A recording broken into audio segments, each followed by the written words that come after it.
তাসলিমা নাসরিনের মঞ্চে জয় গোস্বামীকে উঠতে বাধা।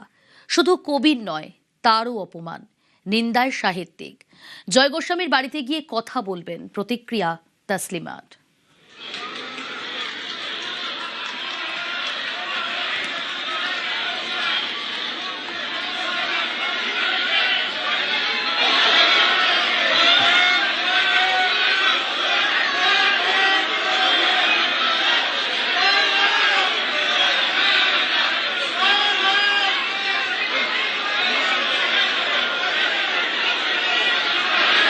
আমার খারাপ লেগেছিল, কারণ ওটা তো শুধু জয়কে অপমান করা হয়নি, আমাকেও অপমান করা হয়েছে, কারণ আমি তো জয়কে ডেকেছিলাম। তো আর আমি আমার যে ভাষণ ছিল সেখানে তো আমি বাক স্বাধীনতার কথাই বলেছিলাম, যে আমাদের ভিন্ন মত থাকতে পারে, কিন্তু সবাইকে কথা বলতে দিতে হবে।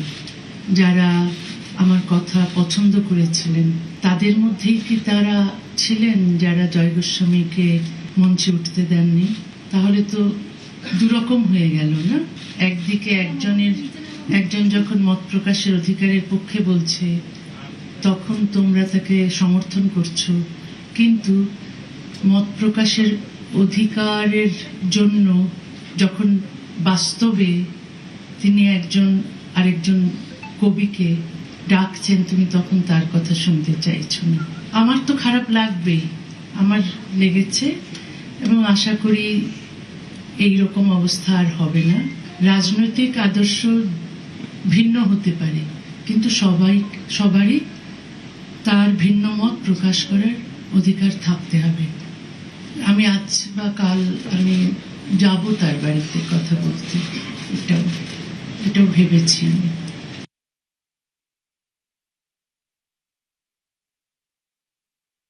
ভরসাহীন হয়েছে, আমরা তো জারের শাসনে নেই, বিরুদ্ধ মত আমাদের শুনতে হবে। আর দিদি যেখানে বলেছেন, দাঁড়ান, দিদি যেখানে বলেছেন কোনো কথা হবে না, কোনো কথা হবে না। বসুন আপনারা, দিদি যখন বলেছেন কোনো কথা হবে না, প্লিজ।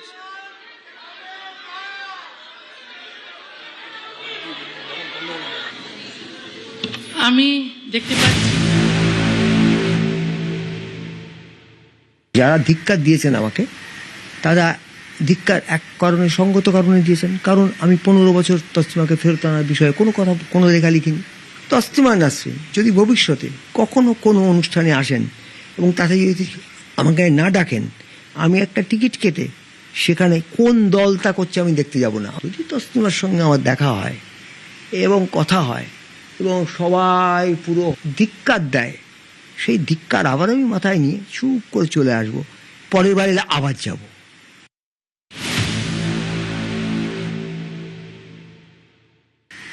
আমরা জানি চিকিৎসা ক্ষেত্রে হুমকি সংস্কৃতি চালু হয়েছিল, হুমকি প্রথা চালু হয়েছিল। আমরা জানি টলিউডে ফিল্মের ক্ষেত্রে থ্রেট কালচার চালু হয়েছিল। আমি দেখেছি সাহিত্যের ক্ষেত্রে থ্রেট কালচার চালু হয়েছিল। হুমকি সংস্কৃতি, হুমকি প্রথা সাহিত্য সমাজের মধ্যে চলছিল। তার এক প্রধান সহপরিচালক যিনি ফোন করে, হ্যাঁ তুমি এখন কোথায় আছো, কার বাড়ি গেছো, হ্যাঁ আজকে অমুকের জন্মদিন হচ্ছে, তুমি সেখানে 100 টাকা টিকিট কেটে আসুনি কেন, আচ্ছা তুমি এই কাগজে কেন লিখেছো, এই সব কথা পরিচালনা করতেন যাদের সবাই ভয় পেত। থ্রেট কালচার চলে কিসে? ভয়ের দ্বারা চলে। নাম বলবেন এরকম? আমি কেন নাম বলবো? আমি তো আপনাকে বলছি, সরাসরি বলছি।